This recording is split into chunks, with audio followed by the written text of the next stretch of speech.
മസ്തിഷ്ക ജ്വരത്തെ സംബന്ധിച്ച് പ്രത്യേക നിർദ്ദേശം പുറത്തിറക്കിയതായി ആരോഗ്യവകുപ്പ് മന്ത്രി വീണ ജോർജ്.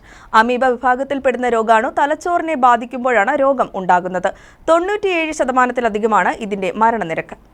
മസ്തിഷ്ക ജ്വരവുമായി ബന്ധപ്പെട്ട് സംസ്ഥാനത്തിന് പ്രത്യേക മാർഗരേഖ പുറത്തിറക്കിയതായി ആരോഗ്യവകുപ്പ് മന്ത്രി വീണ ജോർജ് അറിയിച്ചു. അമീബിക് മെനഞ്ചോ എൻസെഫലൈറ്റിസുമായി ബന്ധപ്പെട്ടുള്ള പ്രതിരോധം, രോഗനിർണയം, ചികിത്സ എന്നിവ സംബന്ധിച്ച സാങ്കേതിക മാർഗരേഖയാണ് പുറത്തിറക്കിയത്. കെട്ടിക്കിടക്കുന്നതോ ഒഴുകുന്നതോ ആയ ജലസ്രോതസ്സുകളുമായി ബന്ധപ്പെടുന്ന ആൾക്കാരിൽ വളരെ അപൂർവമായി കാണപ്പെടുന്ന രോഗമാണ് അമീബിക് മെനഞ്ചോ എൻസെഫലൈറ്റിസ്.